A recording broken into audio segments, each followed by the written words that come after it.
Um, cool. So, training, did you train today? Not yet. So I just ate lunch. I was waiting for the tile guy to leave. That's why Oh we yeah. had to keep putting this off. Um, and then I stayed up late last night watching the selection. Oh, did you found I it? didn't go to bed till like midnight. So you So did find it on YouTube then? I Oh, did. good. And then I watched one this morning. And Isn't it so great? it's great until you're in your prayer time and you fall asleep. Because Because I you stayed can't up too late. I can't stay up till midnight anymore. I mean, Yeah, I I know hear I'm you. not 85, but good grief. Um, but no, so to say that all that, I did not train this morning. And then normally on these days that we have the shorter runs, I've Yeah, been doing the treadmill. And so when I do the treadmill, I can do it later in the day. yeah, same. Because then I can just fit in a 30 minutes. So I ate lunch. Here we are doing this. So I'll let all that settle. And I was Yeah. thinking about it at lunch. Sorry, I No, digress. you're good. Um, so it was a meal of leftovers. And so I baked potatoes for Christmas Day. Hmm. And then the other night we had friends over, grilled chicken with chimichurri. And then my wife brought home some extra bacon from breakfast that she and her mom had at the restaurant. And so I went, you know what? Let me cut that potato in half, sliced it up, chopped up the chicken, chopped up the bacon, and then dumped the rest of the chimichurri on top, stuck that in the microwave. Wow. And I'm sitting there eating it. I'm going, I mean, it doesn't sound like it would be good, but man, it was so good. Sounds like a lot. I don't know. Well, I did a half a potato. I didn't do the Okay, full good. thing, I but it was like, was, dang. but it's like how many times you just start piling stuff on a plate Oh, because you've got leftovers and you go, man, that was really good. But I guarantee you, if I made that for my family, they're like, this isn't very good.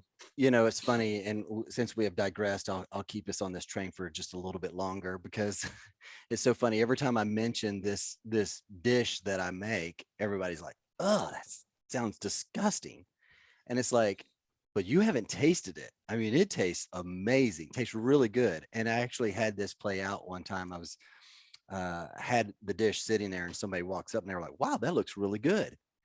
And I'm like, "It is." They're like, "What is that? It looks interesting." And I tell them what it is. So here's what it is. I scramble 3 eggs. I have a cup of oatmeal and berries and bananas. And so in the oatmeal, I throw frozen berries in there and let them kind of soften up. And then the bananas, I cut up a whole banana in the oatmeal. And then when the eggs are done, I just dump the eggs in there and stir it all together. And so it's the eggs, the fruit and the oatmeal all together in one bowl. And it looks pretty yummy. It looks yummy, but everybody when I say that, they're like, "Oh, that sounds disgusting." I'm like, but wait a minute, you just said it looked good. But it's interesting how like even you describing that didn't sound very tasty, but as you have attested, it was It pretty looked good. good. Well, like yours sounds good until you talk about eggs and fruit. Like it's Right. that kind of like, okay, that's weird. It's just like sometimes when you think of seafood and like cheese, Right. like sometimes that Yeah. doesn't. Yeah. But one of my favorite all-time sandwiches is from the Deck Down Under at Daytona Beach. It's a blackened mahi sandwich Hmm. with a piece of American cheese on top with pickles. Wow. It's so good. Yeah. Well, and you're right. The eggs don't sound that good, but the eggs get lost because the Sure. berries and the banana and the oatmeal. So it just kind of blends in as part of the oatmeal because I stir it all together. So, Well, I but mix my anyway, grits and eggs together. oh yeah, absolutely. So same concept, Yeah. just without the fruit. But anyway, so But the training, have you gotten your training. training in today? Not today. No, I did not get today's in yet as well. I'm usually like you, I wait until later in the afternoon just to get this type of training in, which is we're talking about like a 30-minute interval run and leg training. And so I haven't got that in yet. Generally push it off till later. The Friday is day off, and then we have the big runs on the weekend. I'm actually going to run those as scheduled. I thought about sliding those, but I think we have a 2 hour and a 3 hour this weekend. So Yeah, I'm gonna try to because I was hanging out a week ahead. mhm. So I think I've been able to get caught up to where I'll do the 2 and the 3 this week. And then is And it then next week, weekend. the Yep. 2 and a 5? Yeah. That's going to be Okay. a big one. Yeah. And as for the listeners, we're training for a 50K. And so it's the Hellcat 50K in Jacksonville, Florida on the 22nd of January. And so we've been on this 12-week plan that John Gardina set up for us, and have been executing on that plan somewhat flawlessly. There's been some kind of hiccups here and there, and kind of some adjustments here and there that I've made, and I know you've made, and we've had to adjust for certain things. And but yeah, I think that's just all part of it, is learning to make adjustments and pivot when we need to pivot. And part of that was listening to my body there, because I started, I think, 4 weeks prior to even having this plan. Mhm. And then my body was starting to catch up to all the training that I was doing and needing to make some adjustments. And so I pressed pause 1 week and took I don't know, I think I took like 2, maybe 3 day rest, just to allow my body to heal, and then jumped back in the plan. And I'm so glad I did, because that was when we started ramping the miles up, and it felt so much better. I was starting to really feel it. That's the big thing, is that I think people just get, and I know I've been guilty of it, you get too hooked on the prescription of the plan and you don't listen. You're like, well, I got to push through. Well, you could actually do more harm than good if you Yeah. don't take that, say, you know what, I need to take 2 days off. And you take 2 days off, and then you come back and you run better than ever. Yeah, it's funny, because as we're starting to talk about this, I know we have a specific topic we would touch on, and it's actually tying in pretty well, because we sit there and I would hem haw around about, do I take that day? What do I shift this day? Do I, and it's like, just make the decision and do it. And it kind of goes along with kind of what we were going to talk about today with transitions. Yeah, no, I mean, it all relates to each other, especially Funny when how it you, does. yeah, when you start to look at your physical, and we've talked about it, mind, body, and spirit. Yeah. And each one of those, you can do the same work on each one. And Yeah. you have to also follow the same tactics and strategies. And either the goal's different, the Mhm. work doesn't change. Right. So got to put the work in. Hey, before we pivot and transition into what we were going to talk about today, as transitions, to use the pun, I wanted to share with you. I just had, you might have seen, I had Griffin Coiner on the podcast. That salt guy, or no, that stash guy. Stash He guy. has Stash Salt is his brand, and so he sent me some products, and I thought these were cool. So he sent me some Stash salt here, and then some beard balm with his stuff. Nice. He makes this stuff in his garage. I don't know if you caught the episode yet, but he makes this in his garage. And then the oil. He sent me some oil, some beard oil. Oh, So cool. yeah, but I put this on every day this year, probably a couple times a day. I put this and then the balm on, just to kind of keep this thing tame, as I'm starting to let it grow out more and more. Although I'm working on close to 2 months on this, and it doesn't look like it's growing. That's very 2 months. fast. That's incredible. And I know it's a shame. My hair, I can barely go 3 weeks or 4 weeks, and I need a haircut. But my facial hair just doesn't want to move very fast. It's like molasses or something. But this is the other thing I was going to share with you. Maybe this would help it grow. I don't know. This is a fun little thing that they do during the Christmas season. And I know we're exiting out of the Christmas season and now into the new year, or approaching the new year as this is being recorded. But I thought this was pretty cool. It's Buddy the Elf's Buddy's favorite beard oil. And it's and it's in a little syrup Syrup bottle, bottle. and it's maple Don't drink syrup it. scented. No, it actually smells. I wish you could smell it. It smells like maple syrup. It's so I literally funny. thought you were about to put it in front of the camera for me to smell it. You should try. It doesn't work. But if you can think of maple syrup, there you go. You'll you'll get the sniff of it. So That's hilarious. it is pretty funny. So my wife refuses for me to put that on. She goes, I don't want to smell maple syrup on you. So It'll smell like didn't clean up after your yeah, pancakes in the morning. exactly. So anyway, well, anything you want to add before we jump in? No, not at all. I just wanted to share. I thought those were cool products, and if you haven't checked out that episode, listeners, you could definitely go check it out. It was a fun conversation I had, and I've had some really good reviews on it. So it was good to honor him as a firefighter, and my wife and I have always honored military service, and we've always felt compelled to honor even our fire and police service as well, because Mhm. they're service members. They're just civil service members, and a lot of focus is given to the military, but the civil service, they sacrifice just as much. And so Every single day. yeah, every single day. And so it was awesome to have him on there and just honor him and what he's doing. So, but anyway, let's jump in to our topic today. I was going to read real quick. I'll read this and then we can dive in. It's a little lengthy, but it's my post for the end of the year. And so by the time this gets aired, it'll be out, and so people could refer back to it if they'd like and kind of take some notes on it. But it's titled 2021, and I'll just read through this here. As I sit here and think back on 2021, three words stood out. In March of 2021, these words were imparted as a participant of the basic course, Team 8, put on by 3 of 7 Project. Standard. This is word number 1, standard. What is your standard?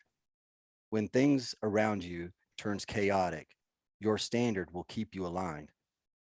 Live by it. Breathe it day in and day out. I have seen men that I look up to waver on a standard they've lived by. Their standard is changing. It doesn't mean mine has to. When everyone around you is doing and saying things that don't align with your standard, have the resolve to not surrender to others. This played out on the basic course when the team set a standard for day 2. We wavered once. We had a discussion and didn't surrender our standard again the rest of the mission. Word number 2, decisive. Sometimes we have to make decisions that are uncomfortable. Many times we waver back and forth in hem and haw. We're wasting time and energy on the outcome we only perceive to be true. We don't make a decision and take action because of the unknowns, or we're just uncomfortable.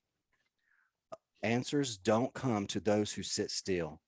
Being decisive in our decision gets us moving, taking action. Movement gives you answers. Was it the right move? Yes. Keep pressing forward on mission. Was it the wrong decision?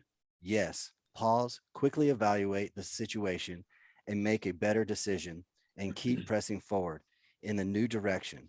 You learn in action. You're further along than those still sitting still evaluating things. Day 2, end of day 2, we had reached our objective. However, another situation quickly arose. We had 2 minutes per the instructors to discuss as a team and make a decision. Darkness was quickly approaching. Temps were dropping by the minute.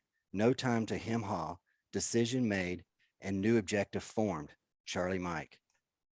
And I'll pause here for a second. I'll say this is one of the areas that I have not exercised the best this past year, and something that looking forward I would definitely want to do is be more decisive in decisions. And every time I approach this in my life since this time frame, since March, I could hear Chad Chad Wright, the instructor in the back of the group, make a decision, move. So just will leave you with that. Word number 3, execute. Having a standard, being decisive, having knowledge is all worthless if you cannot or will not execute on them. We must be willing to execute the plan, execute the standard. In conversation this past week with a coaching client, I told them it is impossible to execute on willy-nilly and hit a target you think you are aiming for. Better to execute on a clear plan that has a clear target. Just like having a standard or being decisive, but not executing on your decisions is much like not having them at all. It's a fairy tale target. They must be clear. The clearer the target the and the plan, the easier it is to execute the plan and hit the target. As you leave this year behind and step into another year, will it be the same as it was in the past? Have a standard, live by it. Be decisive, make a decision and move. Execute, execute, execute.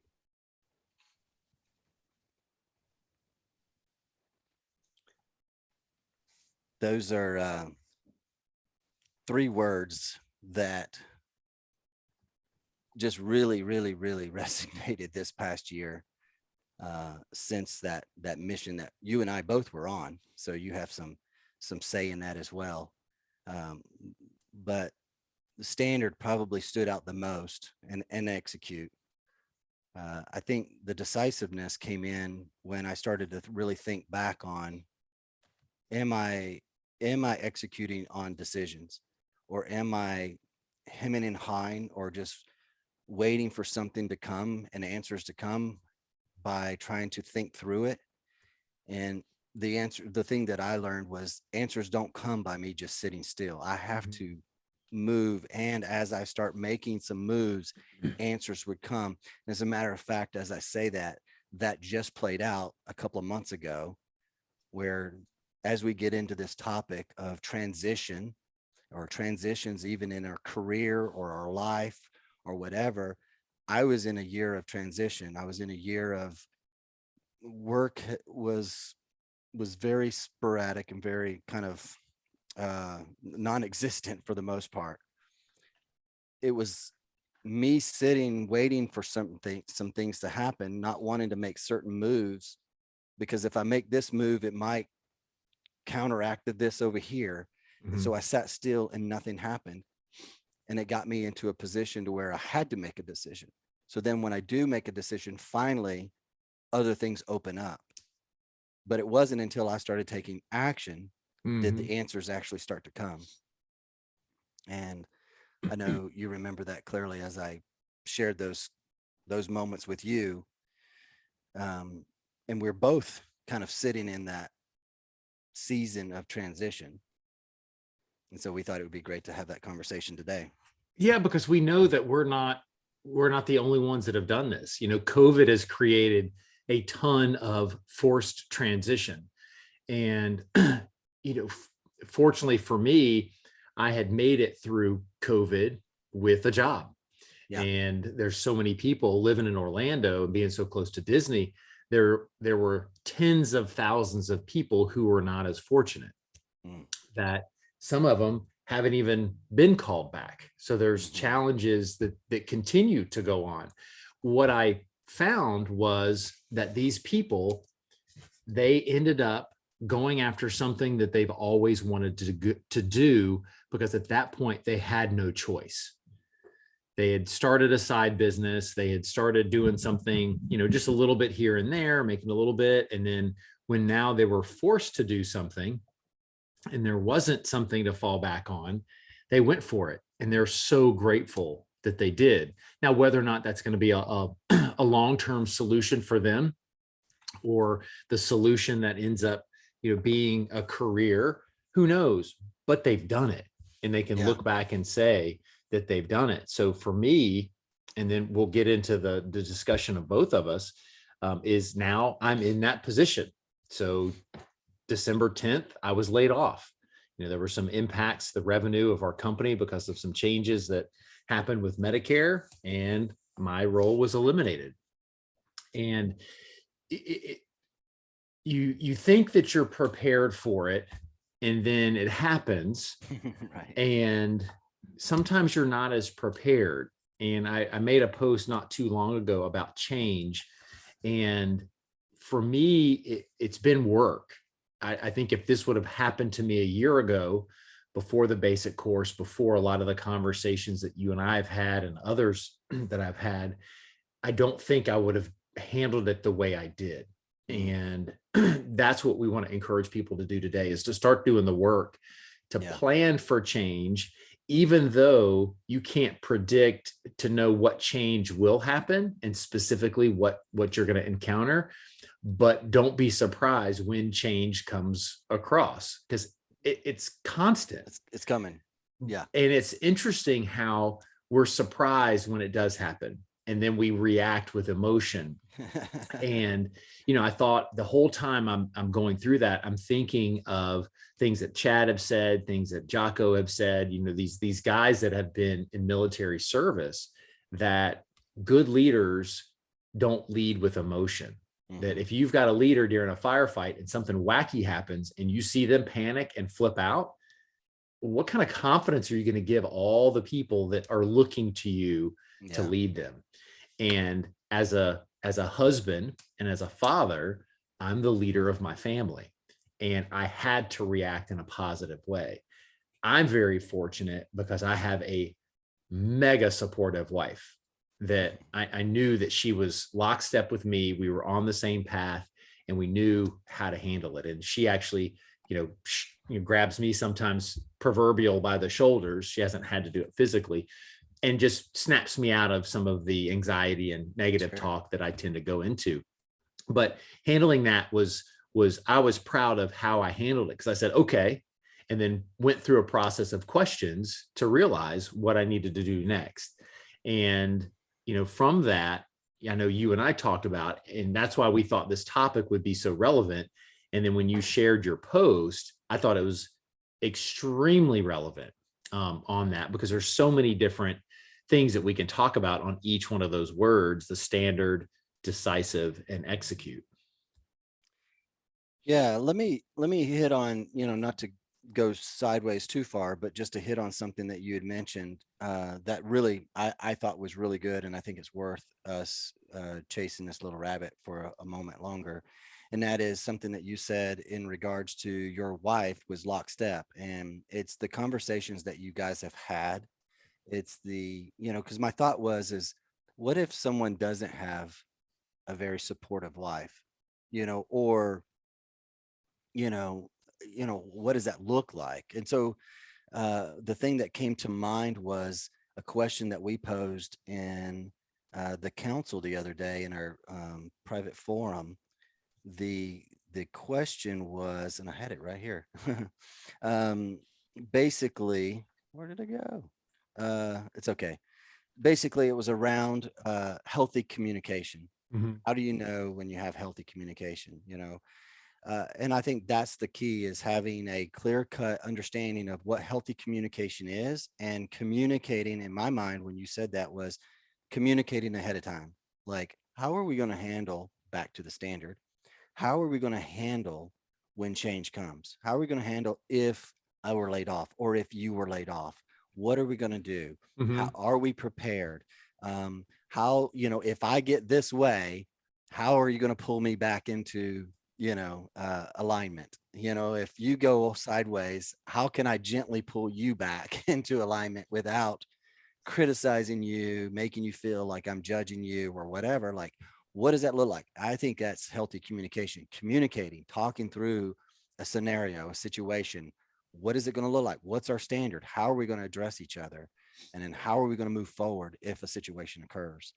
So, Yeah, anyway, because you can look at sports and in like the military. Those are the only two, relative things that that I can relate it to. Is you practice at game speed, and in the military, you practice like you fight. Like you yeah, have to, prepare that situation. It's fire drills. yeah. You have to know how to walk through it. So then that way muscle memory happens and you can respond in an effective way. Yeah, it's so funny. As you said that, it reminded me of a quote that's it's hard to build faith in the midst of a storm or something like that. You need to work on that ahead of time, right? It's like the guys well, Chad even says it multiple times, where more team guys die in training than they do in combat. And that blew me away. And I'm thinking, oh, wow, that means they're training like they fight, right? So they're training so hard that, accidents happen, things Mhm. happen. And not that we put ourselves in a bad situation in our marriage, or what I'm saying is we need to be practicing. We need to be having the conversation, because you're right. Muscle memory is, if I'm sitting here having a conversation with you and we're rehearsing this in a non-emotional state, we're going to remember that type of, it's muscle memory. Right. I'm not going to go fly off the handle, because I fly off the handle because we haven't had this conversation, because I don't know what's happening, and blah, everything's going chaotic. And so having the standard of communicating on a regular basis calmly, I think really kind of helps lend to that.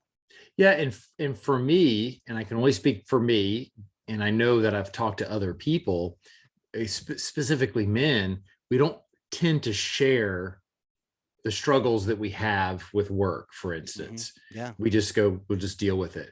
Well, I did that for a long time, and it almost destroyed me and my marriage and everything around me, because I just kept everything inside. And I committed, like you said, to a new standard, that I would not keep any of that stuff inside, and use my wife as a confidant, and Mm, share the problems, the struggles, the issues, no matter how big or how small, and not as a complaining specific, sometimes it was more of just informing her. And because we're partners, so yeah. she's needs to be as invested in my job, in my career, because she's running the house, that we're both having the same conversations on both sides. Yeah. And so it got to the point where she knew exactly where I was at. And even at times, because things weren't going to the standard that I had set for myself with the company, to the Mhm. point where she was like, and again, I'm the sole breadwinner, that it was getting to the point where she's like, just quit. Mhm. So when it happened, we breathed a sigh of relief Right. Yeah. for that It's moment. over. And Right. then the reality starts Then to the, oh come in crap. of Yeah. like, okay, now what? Yeah. Um, but that's where, the rest of the conversation wants to go. I Yeah. just encourage people that are listening to this, regardless if you're, husband, wife, or, whatever Business role, if partners. Yeah. again, if you're single and you've got somebody else, whatever, is you have to have that open line of communication on a regular basis, to share and to have somebody to open up to. And I know Yeah. you and I are big proponents of this is where a coach can help. Mhm. This is where, if you don't want to coach and you have deeper work that needs to be done, find a counselor to help. You Mhm. cannot do this alone. And if you do, it will bring you down. Yeah. And we talked about on the last one, the idea of the lone wolf and the single cowboy being tough, riding off into the sunset. Normally that's him going off to go cry under a tree because he doesn't Yeah. have anybody. And what we've got to realize is there is strength in connecting with other people. And it's not a sign of weakness to open up, because I know when you and I have shared things with each other, we take power away from that when we share Mm. it. 100%. Yeah. And I feel stronger. I'm like, oh, okay, I feel pretty good.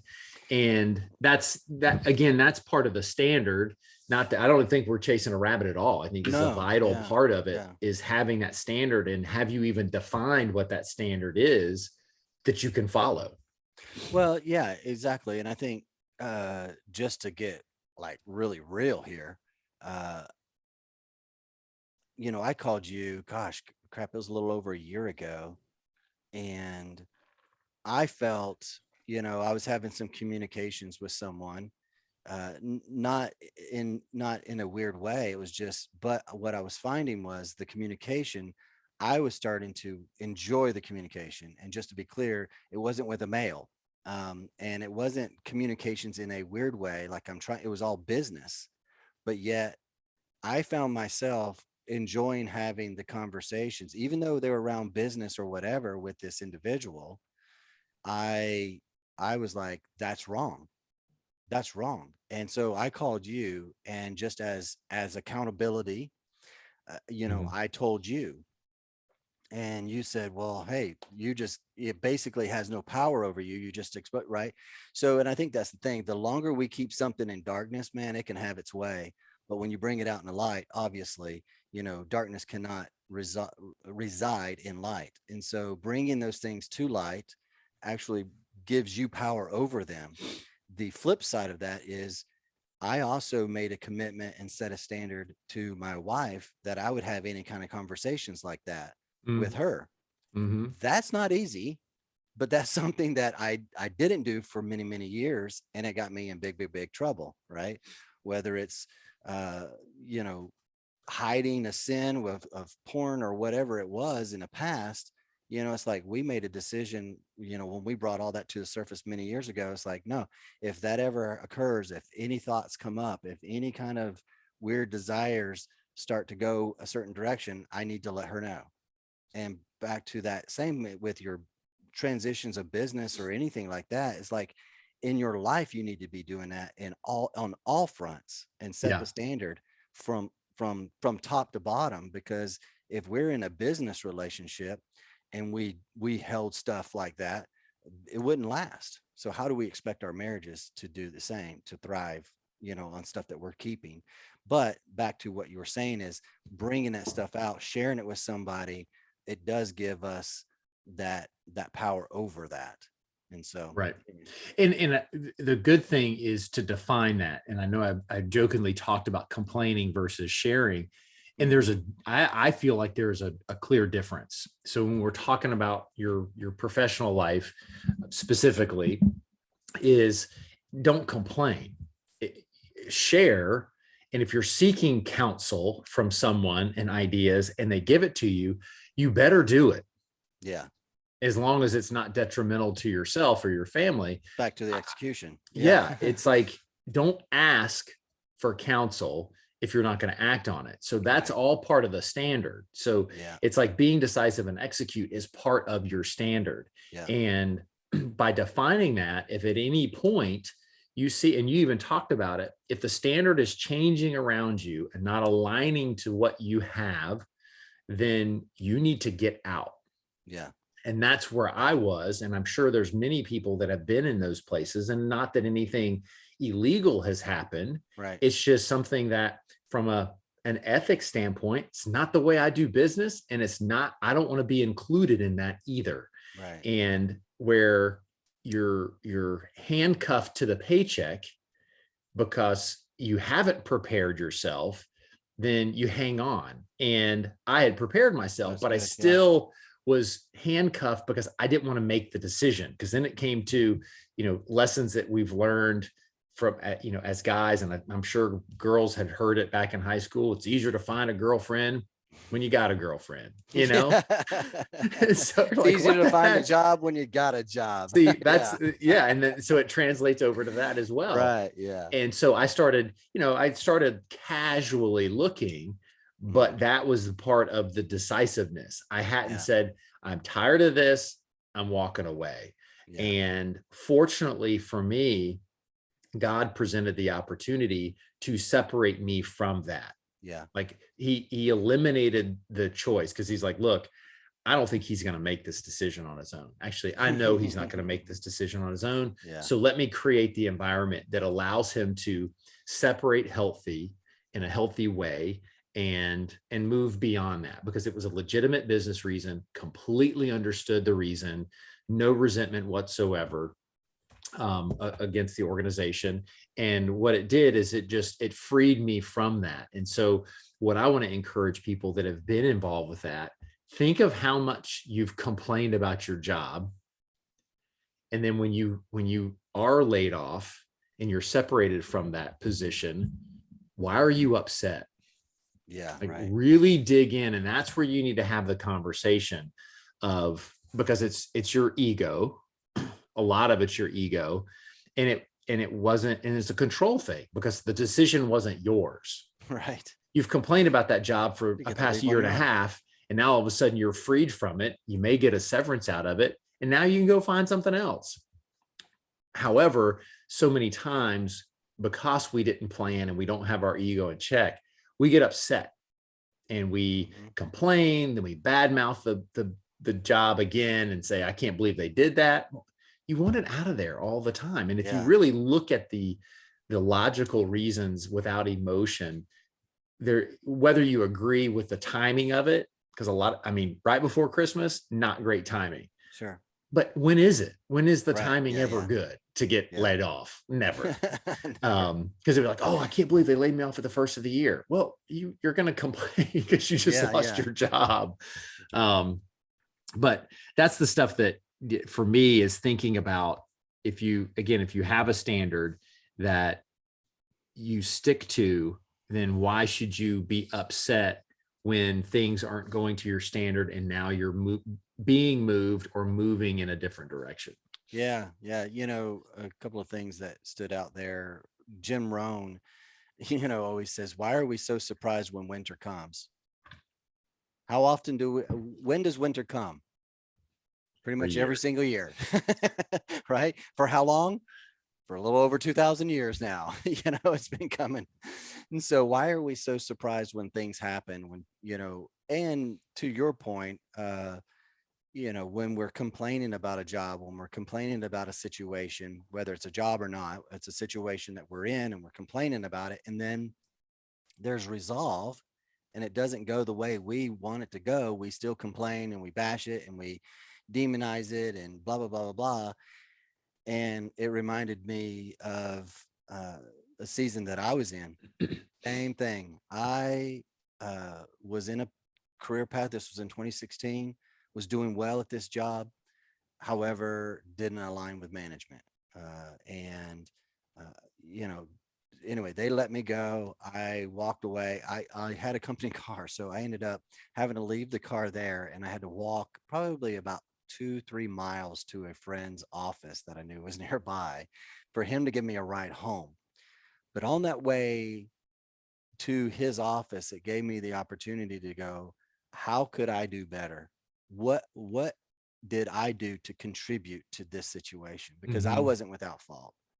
I know I was kind of disgruntled there for a while towards the end, and probably even longer. But and what of that led to this decision, and then how am I going to enter the next season? Because you've heard me say this, I know, but how we leave one season will be how we enter the next. Mhm. And I didn't want to leave all butt hurt, over what just happened, knowing that it was a bad timing. Talk about, you're right, April doesn't seem like necessarily the bad time of year versus Christmas. April seems a little bit more ideal for getting laid off versus Christmas or New Year's, right? However, you're right. No time is the right time, because this was just a few weeks after my mother-in-law passed.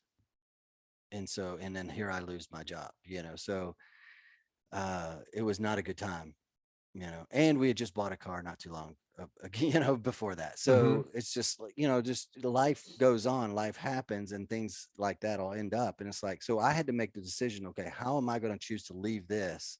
Because how I leave this will be how I enter into the next one. Mhm.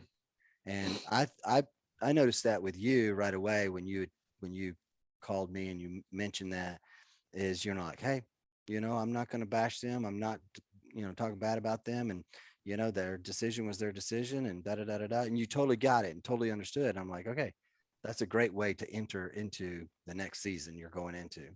So, Yeah, because we have to release all that stuff yeah. and we have to let it go. Because to me, and again, this has just taken a ton of work on myself, is that, like, I got excited like when he told me what was going to happen, that he was laying me off. I actually got really excited because I'm a firm believer, and I know you are as well, is that it's all God's plan. Hmm. So what's next is going to be really exciting. Now, it might not be immediately next, Right. but the next chapter that unfolds that I help write is all up to me following and surrendering to that plan, and then taking Hmm. action, right? Being decisive and then executing on those things is critical, because like you said, one of the things you said is answers don't come to those who sit still. Yeah. Like if I sat in that chair back there and watched Netflix all day, Right. Yeah. nothing's going to happen. Right. Well, other than I'm going to Foreclosure. yeah, I'm going to get fat. I'm going to, Right. lose my house and get, butt sores from sitting Yeah. there. But it's like, we always hope, right? You cross your fingers, and I look at it as, if you do that, that's like thinking life is like a lottery ticket where you scratch it and you're like, Yeah. okay, what's going to, yay. Well, Yeah. the odds That's true. are not in your favor for that to happen. Yeah. It takes work. It takes responsibility Yeah. and being decisive to make the decisions right off the bat. And a lot of it is just being decisive about your attitude of how you're going to handle it. And just for the listeners, that's not my stomach nor Jeff's stomach. That is Jeff's dog. Yeah, it's not the chimichurri coming back. Yeah. You're right. Like you said, it may not be immediate. And something that I learned years ago, I think it was from TD Jakes, and it was, it may not be the thing that's the thing, but it may be the thing that leads to the thing. Or that person that you're now connected with may not be the person that you're ultimately supposed to be connected with, but they lead to the person that you're connected to. Always. Something of that. Yeah. Yeah. So, being open and being decisive to step into some things, versus just sitting there getting, butt sores, actually taking action on stuff was going to lead you to some answers. Right. So, yeah. Yeah. Tim Story said, where God guides, he provides. Yeah. No, that's good. Yeah. Very good.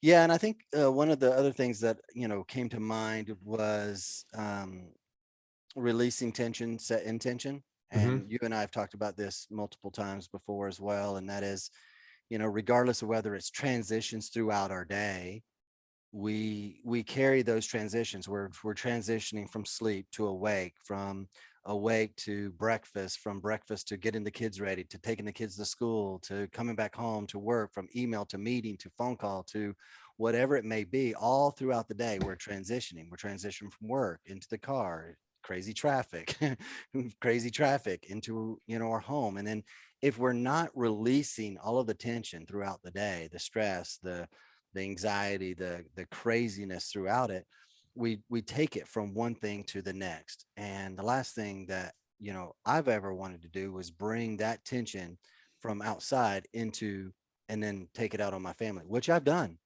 Right. Oh, But yeah, when me I too. learned this, when I learned that the idea or the practice of releasing tension, setting intention, for transitions throughout the day. Okay, I'm going to release the tension from this meeting. I'm not going to, worry about, what happened here. Da, da, da, da. I'm going to set the intention on how I want to show up right now for this individual and for this meeting. Or I'm going to set the intention on how I want to show up for my family. What's the husband that I want to be? What's the dad that I want to be to my kids? Regardless of the situation, regardless of what happened, I'm releasing that tension. Same is true for transitioning from job situations. It's like releasing the tension and the stress of this, and I'm going to set the intention on what kind of worker or what kind of business owner or whatever you choose to do for these listeners, whatever you guys choose to do. It's like, how do you want to show up? Like, what's the kind of person that you want to be next in the next season of your life, the next transition of your life? Yeah. Yeah. Two things around that is, one is from a book that I read previously, right when I was really getting back into getting my walk right with God. It's called Practicing in the Presence of God. It's by Brother Lawrence. And what he shared in that is, he was a monk in the 16th century or something like that. And when he washed dishes, when he mopped the floor, when he swept the floor, he all did it with the glory of God in mind. And so that's a standard that I carry now. And even with my previous job, is when I was frustrated, when I was aggravated, I committed to practicing in the presence of God, of performing in a way, this is part of my standard, that he would be proud of my effort. As much as I would complain and go home, I still, because I was receiving a paycheck, owed them 100% of my effort. And I can truly say, I don't feel, now there may have been times that subconsciously I did, that I ever took a play off. I gave it my all throughout the whole thing, and it didn't work out. So that's one of the things that helped me transition away, is because I know I didn't hold anything back or cheapen my performance that was there. Mm, It was, hey, you did a fantastic job. People notice, yeah, when even when things are bad and you're giving it and you it's true. disagree with the way things are going, people notice. Whether they ever say anything about it or not, you can influence people with that. And that would be one of the things I would recommend, is practice the presence of God.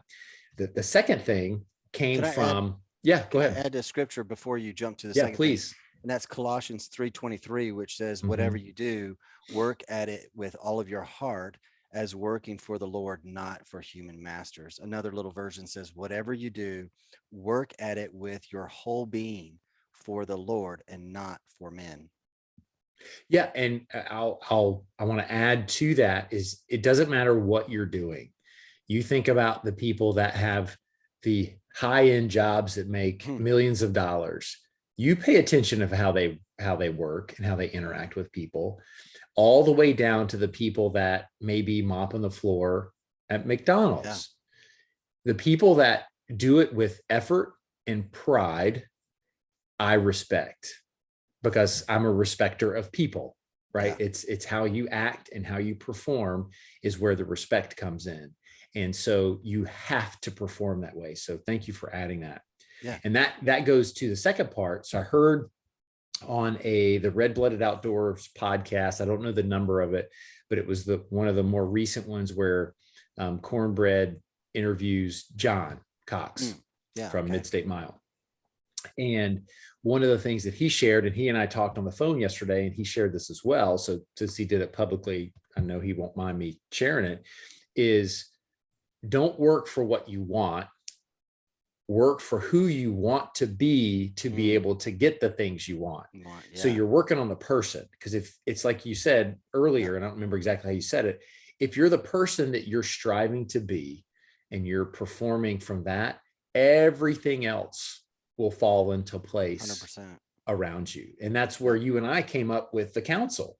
And yep, the Mighty Warrior Council is, we know from our specific lives that if God is first, I guarantee you without a shadow of a doubt, 100% of everything else will fall into line, and you will find what you are looking for. yeah, Without question, I know nobody can change my mind, because I'm right, living yeah, proof that once I shifted everything, I became happier.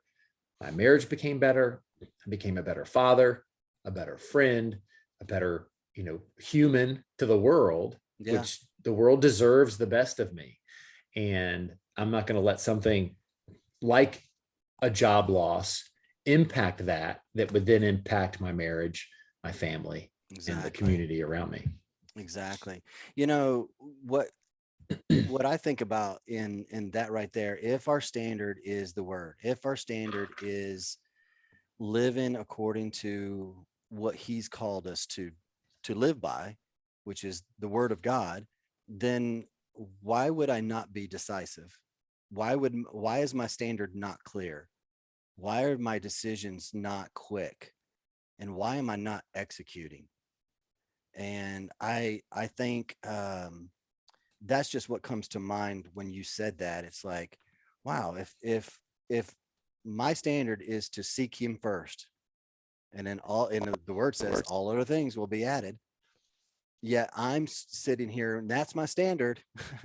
So it goes back to values versus ideals, Mhm. right? We can say that's our value, that's a value of ours, that's a standard of ours, but if you're not executing on it, then it's really just an ideal. It's just ideally what you would like to live by. And so I think there's a very distinct difference between these are our values, these are our standards, and this is what we execute on, and this is what I do. And so it's like, when you say that, it's like, okay, how many things am I making decisions on where I'm not filtering it through the word, or where I'm not filtering it through seeking him first for the right decision or for the right move, and then moving fast, quickly on it. Oh yeah. And we could go another 6 hours on that topic Right. alone. And that's Exactly. where being decisive on sticking to your standard. So, when we look at that, it's making the decision and not wavering from the standard. And one of the things that recently has come up again for me is, what next? What do I do next?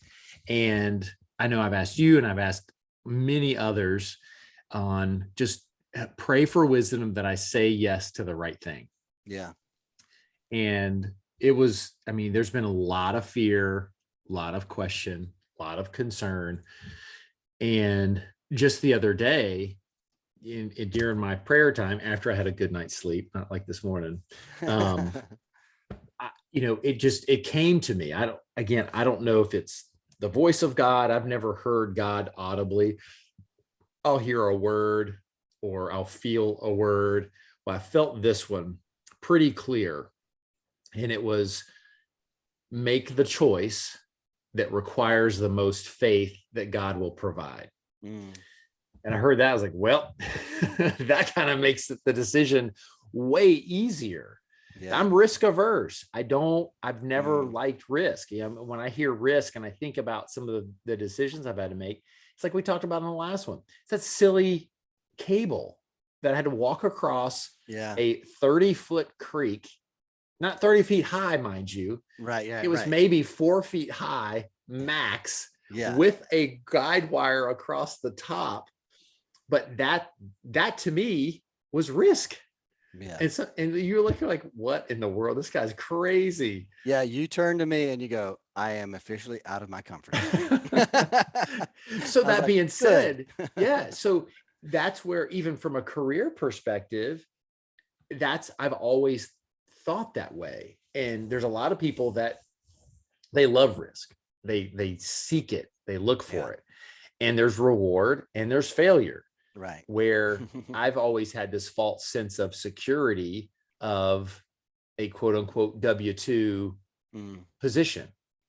When in the pharmaceutical industry that I've been in 22 years, healthcare, that's probably one of the most volatile areas that you could be in. And everybody that's known somebody in pharma or has been in it as well, knows somebody who's been laid off or I made it through that round. And because we're all a phone call away. And now with the state of business and COVID, and everybody's a Zoom call away from, hey, we didn't anticipate that this happening, but if you're on the Zoom call, you've been let go and you'll get a FedEx package tomorrow with your severance. It happens. Wow. Yeah. I was talking to somebody just the other day, and one of the largest mortgage companies, right before Christmas, had 800 people on a Zoom call. And he's like, hey, I know we said that we weren't going to do this for 2022, but if you're on this call, you've been let go and today's your effective end date. And it's like cold-blooded. And so when we think about security, it's a false sense of security. Yeah. And it's one of those things that I've struggled with forever. And I wanted to talk to you about this because I know you're the opposite, right? You've experienced the W-2 world, and you've experienced the entrepreneurial world of taking a risk. And last year you got punched in the face because of COVID. I mean, that's what it, but you grew a lot from it, and you had a lot of opportunity, and it's a challenge. You prepared for it. And so you were able to weather that storm. And, where I'm at now, like hearing that, is I had to make a decision, and I had to see, what was going to be next. So I had all these great ideas, and I've toyed with the idea of having a full-time coaching business. And we've talked about it, and I've gone back and forth, always terrified to do it. And now was like, okay, so now might be the best time to go all in on it. Mm-hmm. scared me to death though. And there's other projects, some real estate stuff that I'm looking at doing as well. Yeah. And, but there was just a lot of fear and a lot of questions and concerns. And so, of course, just a couple of days ago, when my fear was at the highest, a friend of mine had turned in my resume for a sales position in pharmaceuticals and oncology, Mm-hmm. which is a great position. It's what like every rep wants to get to oncology. Mm-hmm. And sure enough, on Wednesday, I get an email that says, "Hey, we want to schedule your phone screen." And so it was so funny. So I got that the day before. And then the next day was when I heard you've got to make the choice that requires the most faith for God to provide. Mm-hmm. And then I heard John and Cornbread's conversation, and they were talking about the basic course and going up to that first summit, their first objective of where they were going to go to. Mm-hmm. And even on the way back, and John was saying, he's like, yeah, you could take a shortcut because it's going to be easier, it's going to be faster to get back to the truck and be on your way. But what benefits do you get out of taking that shortcut? And so it's so incredible. And I encourage everybody just to be heightened when you're in these situations, to pay attention to all the signs, because it might not be the audible voice of God Right. that's speaking to you, but it can be a message through other people. And if you 100%. pay attention to those things, it was like compounding, like one message after another of take a shot, take a chance. You know, I shared, again, going back to what we said before, I shared with Tammy and I said, hey, and it's weird when you share stuff like this with your spouse, it's always more awkward than if you're sharing Oh, something else. It's like, 100%. hey, I was 100%. praying today and this is what I heard. And it's the Yeah. weirdest thing. And like, I kept, battling on, do I share this? And this was like first thing in the morning. I was like, I have to. This is a standard that I set. I have to Yeah. openly share this because I feel pretty strong about what I just heard. And here's my partner in life that I've got to share it with. And when I shared it to him, I'm going to be completely honest. I saw a sense of fear in her face. Now, one, it was first thing in the morning. She hadn't worked through her Diet Coke yet. Yeah. But I was very careful of how I threw it out there. And I just let it sit. I have a tendency that I could just keep talking because it's uncomfortable. Yeah. But I let it sit. And, she had some questions, she had some concern, and I continued through the rest of the day, just nurturing that idea and then just sharing because I was becoming more comfortable with it. Sure. And I'm sharing all this because I hope that it helps somebody else that's in a situation like this at some point. And so I'm sharing with her throughout the day. We're having a back and forth. And I'm also constantly reaching out to my inner circle, to everybody that I can talk to. And the support was amazing. So again, I encourage you, don't go through this stuff alone. Reach out. And if you don't have an inner circle, start today building one. Yeah. And that way, because you need other people, because the more you talk about it, the more you're able to process it, and you start to remove emotion and you start to figure out what is that course of action that we should take. So throughout the day, listening to the podcast, going on the run, getting a lot of that, nervous energy out was important as well. That we were sitting at dinner last night and she's like, okay, let's do this. Let's go all in and let's see what the next year holds. So we committed that's the course of action we're going to take. Now we're both scared to death. Yeah. But it's also we had to make a decision. Like I had to make the decision because I was coming up. I've got this phone screen. I scheduled it for next week. That I needed to know going into that what I needed to do and how I needed to handle it. And just making that decision because we were sitting together at dinner, and because I told her earlier in the day, again, I just kept slowly putting pieces out there. And I said, look, and she knew that I was committed to the family's decision, and it's her and I's decision, a 13 and 11-year-old. We're going to share it with them, but I'm not going to put that burden on them to help dad make a decision about Right. where they're going to eat next. Yeah. It's not fair to them. But when I've talked to different friends, like going into the real estate part, is I was like, look, this is a family decision that we have to make sure that we're both comfortable with, because I need her to be lockstep with me. Otherwise, it's not going to work. And I Yeah. also think that's an indication that the timing's not right. Either she and I haven't worked through everything that we needed to set that plan and to Yeah. prepare.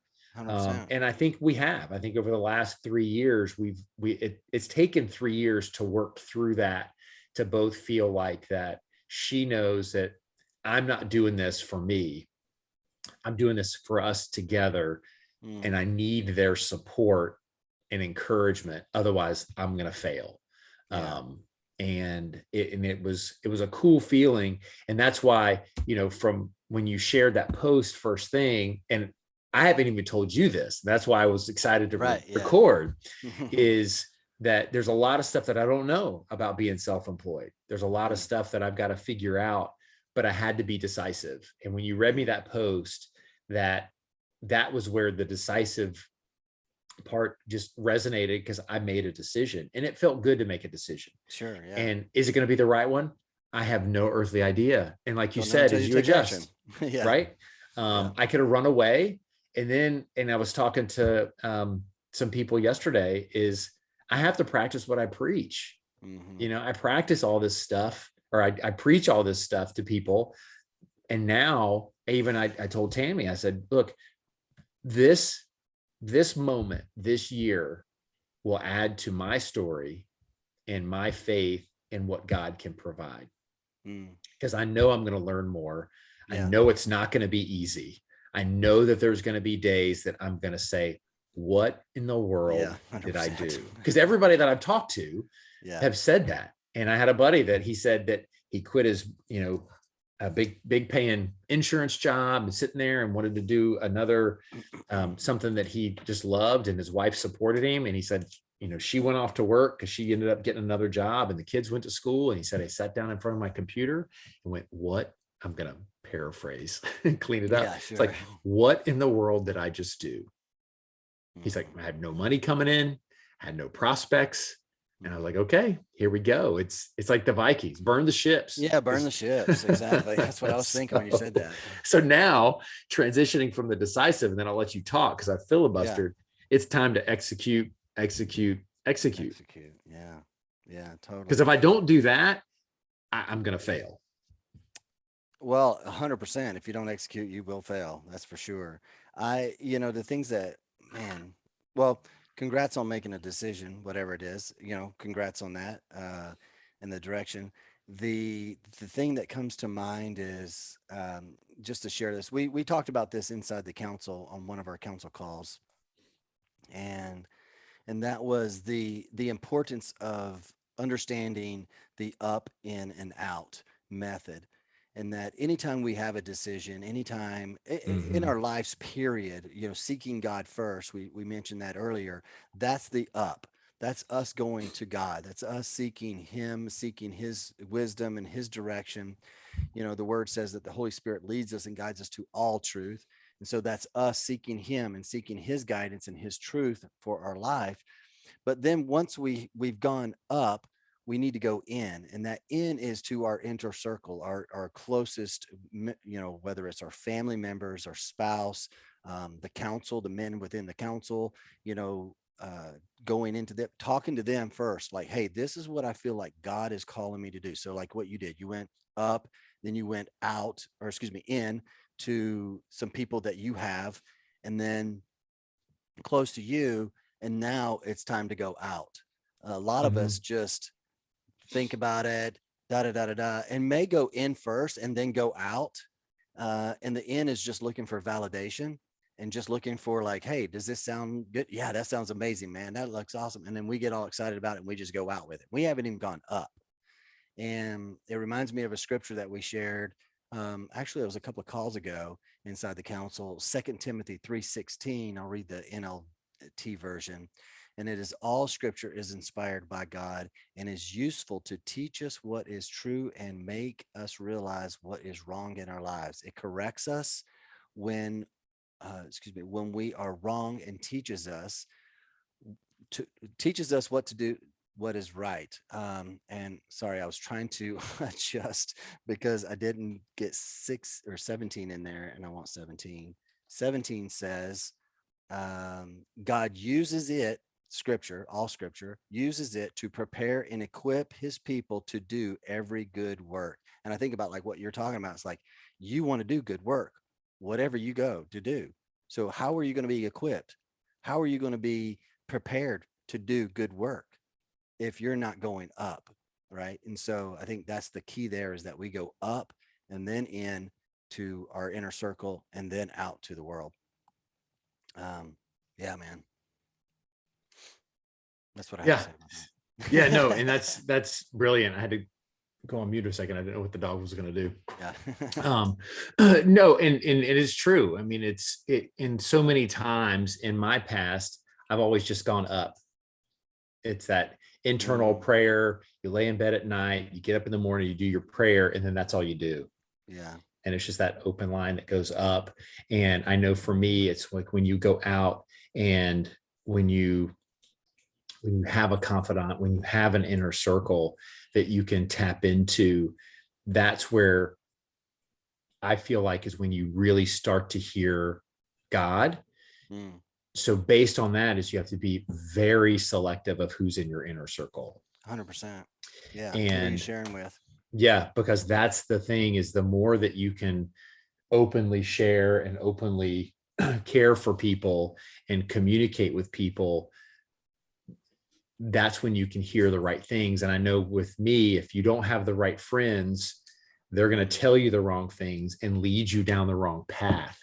And it's the negative friend that won't challenge you. And I know we've Yeah. talked about this on, multiple conversations, and then in a couple of podcasts, is you have to have friends that if you're off base, that it's not just like, oh yeah, Tim, nope, I get it. Mm, It's all their fault, when actually they're sitting there going, it's all his fault. You need right. somebody like, and you've used the examples like, dude, the way you talk to that person was not right, or the way you handle Hmm. that situation, I don't agree with. Yeah. And here are the reasons why. Yeah. And that's where, again, that inner circle is so critical. And when you're going through a life event like a job transition, whether it's by choice or not, I mean, if it's by choice, usually you're excited about where you're going to go. But when Hmm. you're forced to leave one and then move into another, that's the difficulty. And we, again, a lot of our friends are military and potentially either medically retired. So it's like, bye, like that's Right. not their Yeah. choice. Yeah. Or you've got others that are retiring, and now like, okay, now what? Right. Like, Exactly. and so when you're moving and you're having any of those transition, that's why I love it when you say is that release tension and set intention, is when it's over, allow it to be over. Don't Mm, carry that baggage with you, because all it's going to do is ruin the next experience and the next opportunity yeah. that's coming your way. So if you've got to go for a run, if you've got to go into a room and close the door and scream at the top of your lungs until you feel better, go do that. Just do something to get that out, to then move into the next phase. And I know that's helped with me. And even in micro situations, Yeah. you and I have Totally. had conversations. You're like, dude, you got to let that phone call go, Yeah. because you're impacting this conversation. Hmm. So let's hang up and talk in a few minutes when you kind of have gotten your act together. Yeah. And again, there's tons of tactics to do that: breathing, meditation, or, Hmm. just any of those things where you can just center yourself and kind of go, okay, I'm going to let that go, and then Yeah. be ready for the next thing. Yeah, no, that's true. And I agree, it's knowing who you can talk to. And I want people to challenge me. I do. And it's never easy. It's never fun to be challenged or to be called out on something, but it's that standard that you set. Like I want to grow, and I can't grow if I'm living in my blind spots. Mm-hmm. And so I need others to tell me what my blind spots are, to see what they are and point them out so that I can grow. It's going to hurt. It's going to feel uncomfortable, but yet I know I'm going to get better. I do want to jump back real quick to what you were talking about. Yeah, you're right. It is a big difference you know, I am more risk averse. No, excuse me, you're risk averse. I'm more risk taker, right? So like, I Correct. don't mind taking risk. I enjoy it. You know, my wife actually, she's more, it's interesting because she's a lot like you and thinks a lot like you as far as that goes. And, you know, she's like, oh, you know, the W-2 is security, you know, and so, but she gets it. She understands though that I'm that I need that outlet too. I need to have that creative space or whatever. Yet, you know, yeah, you're right. This past year, you know, coming out of 2020, uh, we we we did well, and we stored up like little squirrels, you know, for winter, and winter came, and it was a long, hard winter, you know. And then we get down and back to where I was saying at the very beginning earlier on is like, I wasn't as decisive as I needed to be, knowing that our you know, our stash is dwindling here. You know, our winter reserves are dwindling, or I don't want our winter stash to dwindle. So I'm going to make a decision, and I'm going to go all, you know, hard. And I didn't go hard in one area, you know. And so I think that's the key too, is knowing like when to go all in and when not to, and just being decisive on it and just doing it. And so um uh yeah, it's it's very interesting. But I was going to say too, it's um I don't know, I think I've just lost my train of thought, which is all good. So maybe it wasn't needed to be said. uh No, but but it's yeah. good. And so I think with what we've talked about today, and again, we could go on for hours and hours and hours on this, Sure. is, you know, I love the post that you had is have a standard, be decisive, and execute. And when you're in that job transition, that just keep those things in mind, and then think about, you know, what we talk about in the council is integrity, discipline, and valor. Hmm. When you're in those positions, it's going to take a lot of courage to be decisive and a lot of courage to execute. And it's going to take discipline to do that, to stick Yeah. to your standard, Yeah. to say, okay, I'm going to make a decision and then stick to it. And part of making a decision is being okay with whatever the outcome. It's, you got to live with it. Yep. And you need to say it out loud. Say, look, I don't know if this is the right decision, but it's the one I'm going to make. And whatever happens, I'm going to deal with it as it Yeah. happens. Yeah, you know what comes to mind. I hope I wasn't trying to interrupt you there. No. I was on another call with another friend of ours actually, and this particular subject came up, and it's like, you know, how do I know when, like for instance, there's a decision that they have to make. Something has come up, and some transition and changes are happening for them as well, and he wants to make this decision, and the wife's like, I don't know about that, you Mm-hmm. know.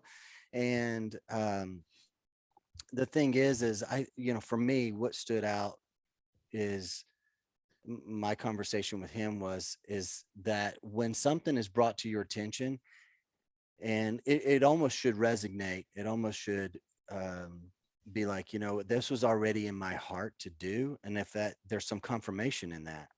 The other side of that is when I come to, like, my wife has said this multiple times, is like, hey, if I know that you're coming to me and you say, you know what, hey, honey, I have prayed about this, and I've been praying about this, and I believe that God is calling us to go do X, you Mm-hmm. know, or calling me to go do whatever. Man, I think they respect that so much more. It might still be hard to hear initially, Mm-hmm. but they're going to get behind it a lot easier than if you just, you know, yeah, I just think it's a great idea. I think it would be fun. I think it'd be great for me to do this or try this or do. They're going to totally respect the idea that you went and you prayed and you believe that God is calling you or leading you in that direction. So I would say that, as far as, you know, and you modeled that really. Um, Yeah, and it came from the conversations that we've had previously. She knew that that wasn't going to be a manipulative tactic right. to say I prayed Exactly. about it, Right. because again, we as humans can pray about something and go like, well, I feel like it in my heart, and you're trying to convince yourself that's what you Right. feel, You could convince yourself. Exactly. even though you know that in your head you're hearing, mm-mm, That's not what, and Right. you're like, but I want to, I Yeah. want to, I want to. And so you go, okay, well, I prayed about it and I feel like that it's something I should do. Right. She Exactly. knows that because I've said the same thing. It's like, nope. And it's something that I wanted to do. And I'm like, you know what? I'm just not feeling it. Like as much as I want to, I'm not feeling that's the direction that I need to go. And it's that respect that she has because she knows the sincerity I have. And the only way she knows that is I've communicated to her.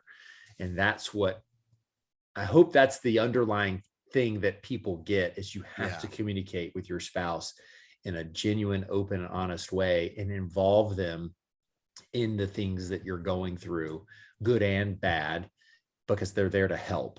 That's why they love you, they want to help and nurture.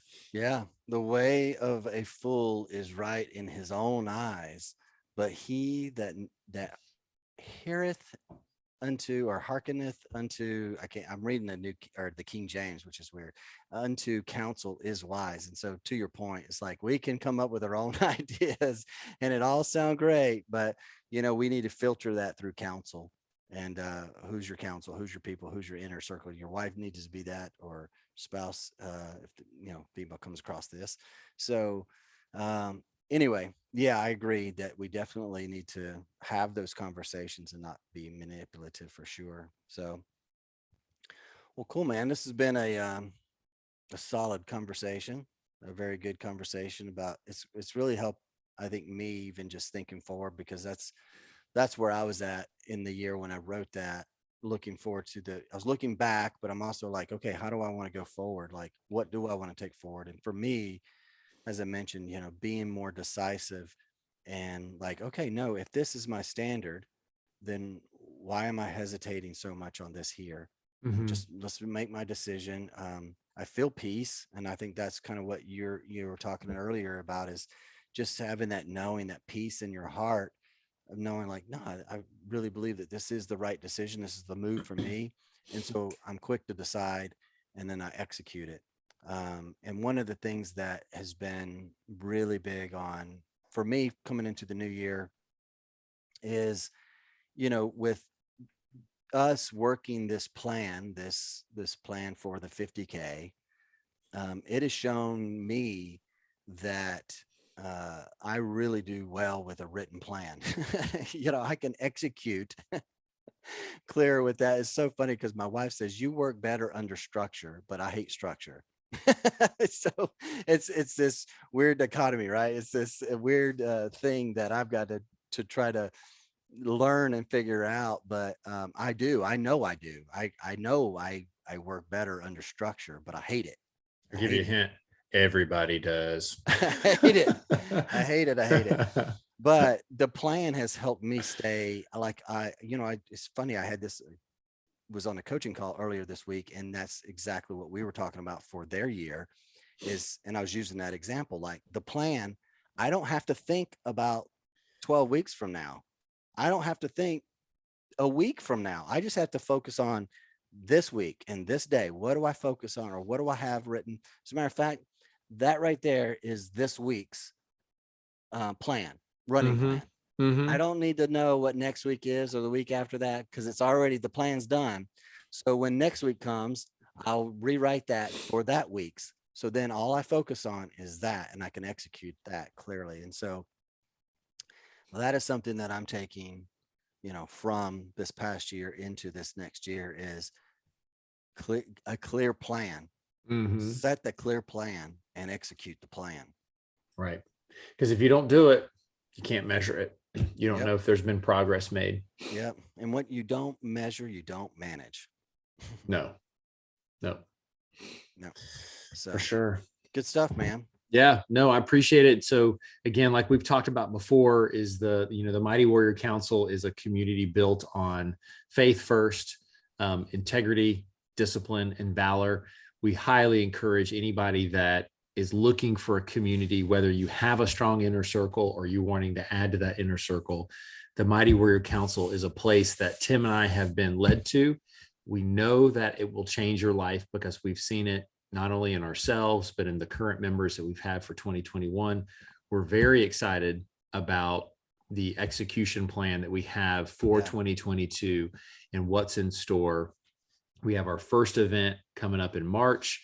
So we highly encourage you to hop on that and get registered as soon as possible, because space is limited and it will go quickly. March will be here before you know it. And we That's know right. many people going into the first of the year, you've got to put in your time off and enough time, and don't allow something that you know you should do go by because you weren't decisive and didn't put in your plan now. So just wanted to add that. Yeah, no, absolutely. Definitely check out the council. You can go to mightywarriorcouncil.com. That's our homepage. And then you can scroll through there. There's a page on the council. There's a blog as well. Don't have a whole lot of posts yet on the blog, but we're working on it. And then if you are looking for information on the Battle Ready event in March, the link will be in the show notes down below. And until next time, keep pursuing integrity, discipline, and valor. Boom.